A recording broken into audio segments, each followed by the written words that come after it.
Welcome back, folks. Now recently, there was a Micropatch, patch 1.2.0.1, that added the Halloween event mode, the Dark Front, to World of Tanks, that mostly nobody cares about. Mostly.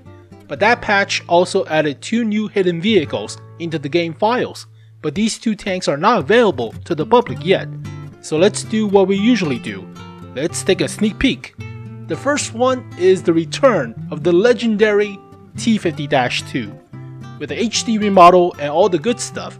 Now the good news about this vehicle is Wargaming has not labeled this tank as a premium yet, so they do not plan on selling this vehicle. It does not get a credit making bonus, whereas premium tanks do, compared to special vehicles like the T-55A or the T-28 heavy tank concept, or the Stoke 4 or the Excalibur, whatever. So it's currently a special vehicle, not a premium.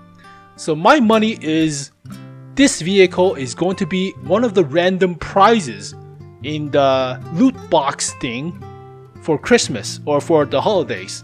So you cannot directly purchase this vehicle. You could get lucky and get it from the special boxes, right? Or the whatever, the box buying thingy-majig. So the loot boxes that we have for Christmas.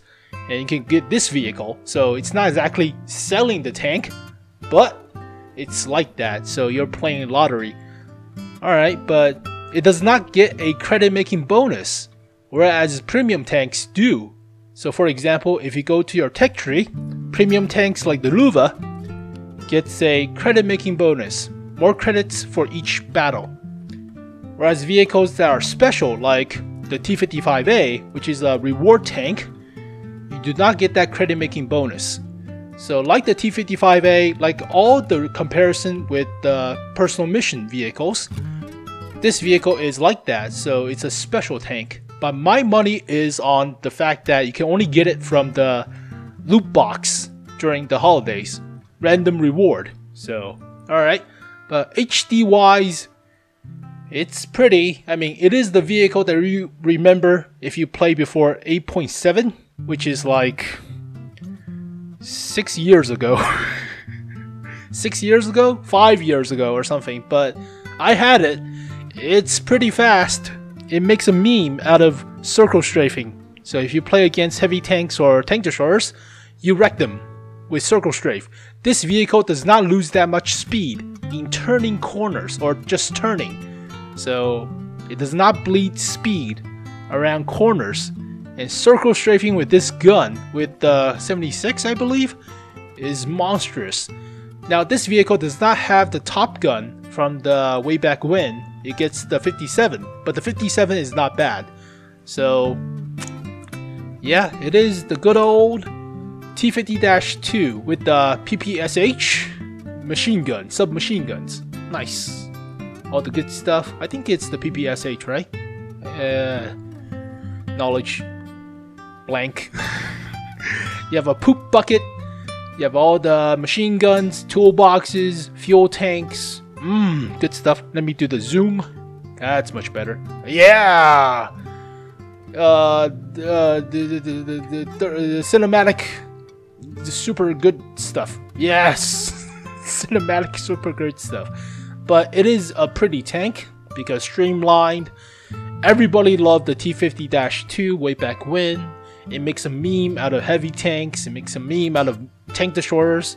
Because basically, if you're in the open field, this thing will kill you in circle strafe. You cannot turn fast enough.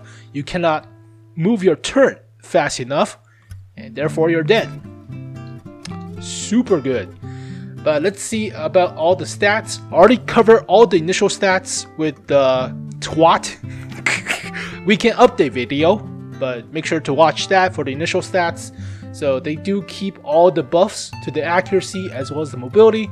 They buffed the engine power, they buffed the accuracy from the initial stats, but current penetration for tier 6 light tanks are about that much. I mean, it's not great. It's usually about 120, 130 or so.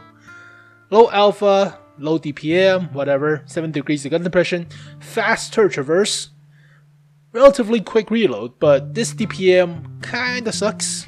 but then again, it's tier 6, so doesn't have armor whatsoever. You could get a few lucky bounces, but don't rely on it. 580 health is not much. You get blown away by ISUs and Ramtel Borsigs with 150, so, or basically any Japanese heavies with derp guns. But you do have about 34-35 or so horsepower per ton ratio, and that is one of the best out of tier 6 light tanks. I think it is the best. So top speed of 65, reverse of 23, pretty good hull traverse, so that's decent. Weighs like a feather, so don't ram stuff if you can. Concealment is alright, it's not the best, but then again, it's meant to be fast, not meant to be stealthy. So view range 370, which is actually decent for tier 6, I believe. So let's take a look at the comparison across the board, but let's see the view range. 370, yeah. Only the, you do not nerf premiums. That's why the Type 64 has 390 meters of view range, but 370 is above average. It's better than the Beetle, the MT25, but comparison-wise, the fastest rate of fire, fastest reload, gun depression is decent, but not great. Aim time is quick, not the best, but not bad. Accuracy, not the best, but still pretty close. Yeah, DPM is alright. It's not the greatest. But penetration, yeah, compared to the AMX, not the best as well. Actually, it's one of the worst. It is the worst penetration, worst alpha, oof, but shoots pretty quickly, so that's the fun part. Top speed is not the fastest, but the best horsepower per ton ratio. Alright. Terrain resistance is not bad. It's not great, it's not bad. I already took a look on the initial stats. Go back to the weekend update video, so whatever. But, yeah. I wonder how the nerf towards light tank in patch 9.15 was it? Would affect this vehicle, but I mean, originally with the T-50-2, it was at tier 5 or tier 6, but that thing could see tier 9s. +2, +3, -1 matchmaking, but I mean, it's a whole new different world of light tank gameplay. So, I mean, 35 horsepower per ton ratio is not a small thing to scoff at. So, I don't know. I mean, it could be the same as what we remembered, but hopefully, we get this vehicle for free if you have a service record of this tank or the original MT25 after the switch. They transferred the switch of the T-50-2's service record to the new MT25. But hopefully, if you have the prior to the MT25, if you have this vehicle prior to 8.7, you should get this vehicle for free. You should. But I'm betting that Wargaming is going to put this thing into a loot box, into a random box buying generator reward thing, for you to try to have your luck at it during Christmas or during holiday season. So, I mean, if that's the case, they probably will put vehicles like the Waffentrigger off E100 into one of those boxes. They're not going to. They're going to probably put the SU-122-54 maybe, or just sell it for all that matter. But it is the return of the legend, so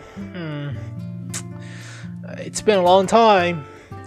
Nostalgic, but you have become a product of just getting money from Wargaming. So you are the poster child, or the first vehicle of such. Well, then again, could we have the original Hellcat, the original KV-1S, and the original FE-304? That would be great. That's the 3 bosses of tier 6, as well as this thing, but they nerfed it to hell. I don't know. So it's not bad, but light tank meta in the current matchmaking is all quarter maps, all clusterfucks. Ugh. Shaky.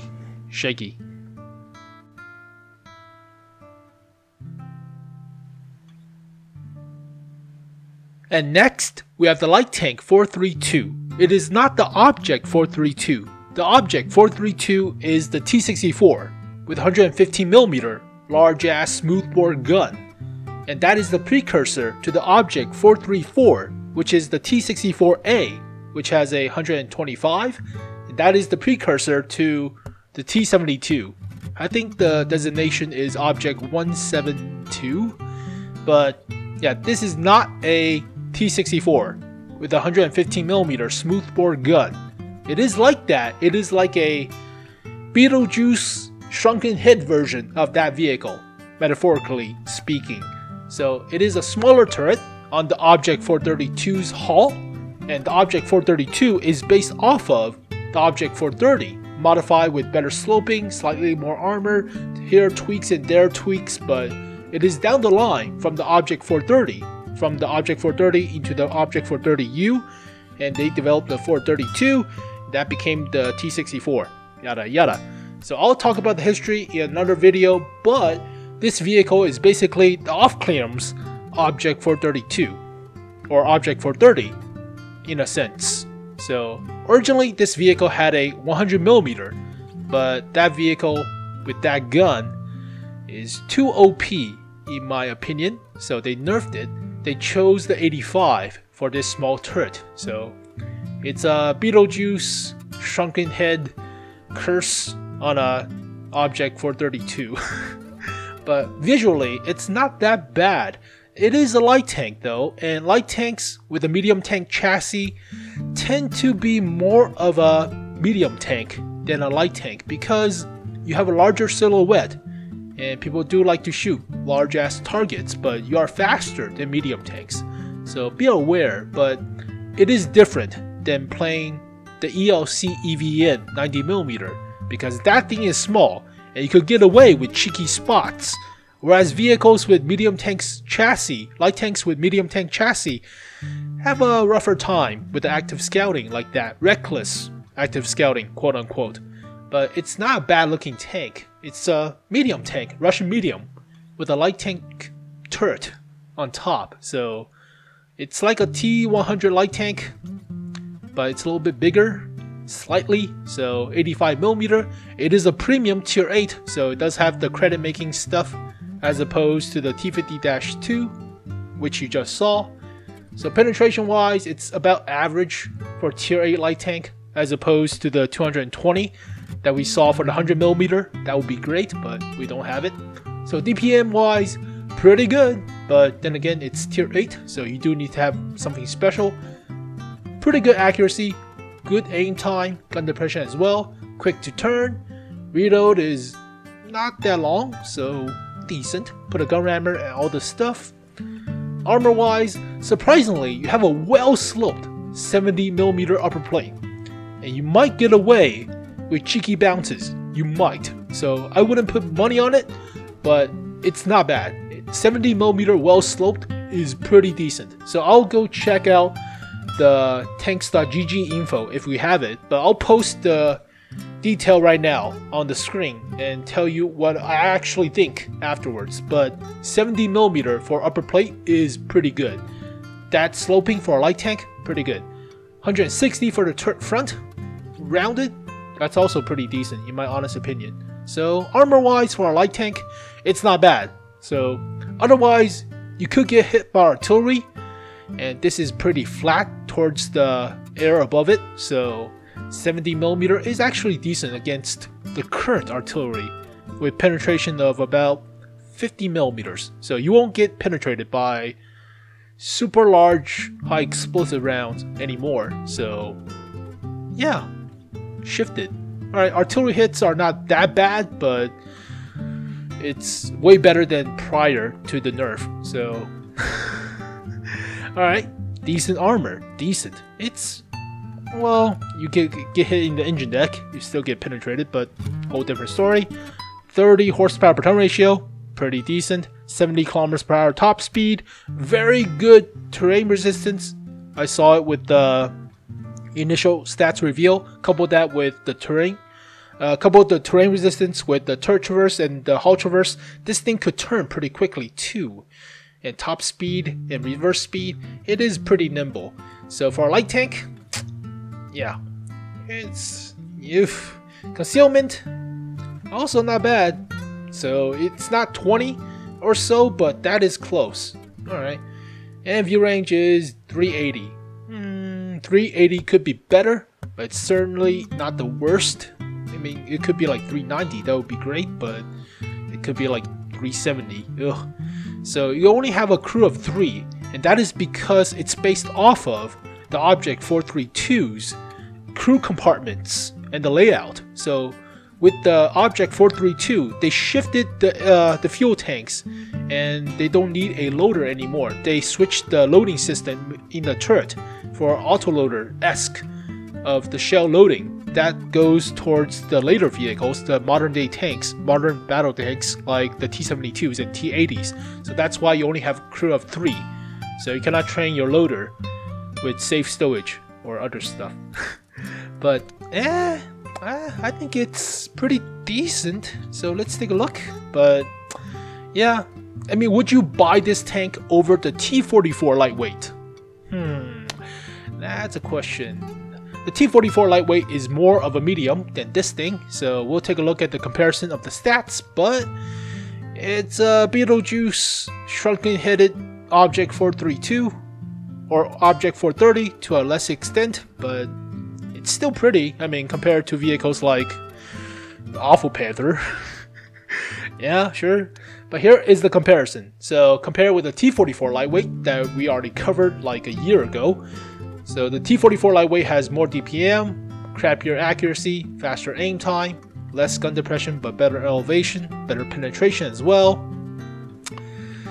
I would say this gun is actually better than the T-44 lightweight because accuracy is a big deal and gun depression also, so you could choose to snipe at a distance, but it turns faster, so that's good.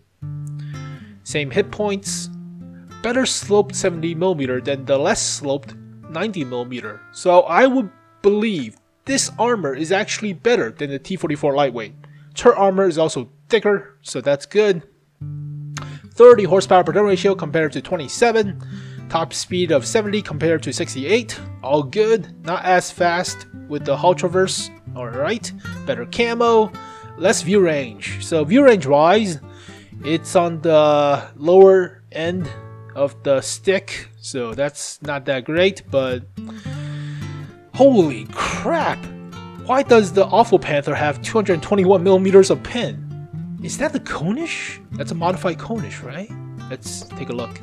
I already covered this vehicle like a long time ago too, but alright, I mean, yeah, 221, holy crap, it's a 75? It's a 75, 44 elf. Is that the Konish? I don't remember the designation for the Konish, but jeez, that's a lot of pen. So penetration wise, not the best. I mean, it's light tank at tier 8 after all the nerf, so ugh. I mean, yeah, compared to the T-92, it doesn't have the best horsepower per turn ratio, so 30 is still decent. But I would believe the armor on this thing to be pretty good. I would believe the armor would be better than the LTTB. I need to confirm this after post-editing, but hopefully tanks.gg has updated the stuff and we could take a look later on, but yeah. Would you buy this vehicle over the T-44 lightweight? The T-44 lightweight feels like a T-44. Like a T-44-85 that's in the tech tree, in the hidden files at tier 7. So this thing doesn't feel that special, whereas this vehicle looks different, dramatically different. So would you buy this thing for a Russian light tank crew? Russian lights are pretty decent, especially the T-54 lightweight. And the original LTTB, I still have it, but the original LTTB is a troll as well. It feels like a sort of T-50-2 in a sense, but I don't know. I would certainly pick this vehicle over the T-44 lightweight. I would pick this vehicle over vehicles like yeah, would I pick the Chinese Bulldog? No.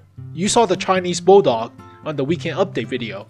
I would not pick that thing. 370 meters of view range for a Bulldog is garbage. Bulldogs are huge with basically a medium tank chassis, and that's, yeah, large to hit. So if you're playing a medium tank chassis, might as well play a flatter version of it, right? But I would go with, I think I rated this vehicle 8.5 with the 100mm. If it has the 85mm, is that the 85? That's the 85. If it has the 85mm, I would give it a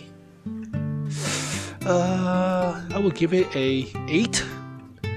Maybe, nah, 8 is good, B-. But if it has the 100mm from the initial stats that has 220mm of pen with the same DPM, crappier accuracy, crappier aim time, or crappier dispersion as well, but basically the same DPM, I would give that vehicle 8.5 if given the armor of such a well-sloped 70mm. So this is currently at a B-, whereas if it has the 100mm, that would be an 8.5, maybe 8.75. So I would give it pretty decent scoring. It's not OP like the SU-130 PM, that is ridiculous. But overall, I don't think it's not that bad of a tank. Not really that bad. If you like playing Russian light tanks, it's pretty decent. So there you go, folks. The 2 new light tanks, Russian light tanks, in patch 1.2.0.1 with the fart gas collecting dark front garbage mode. So yeah, hidden gems amongst the fart gas. But thank you guys for watching this video. Hopefully you guys enjoyed it. I'll see you guys next time. Peace.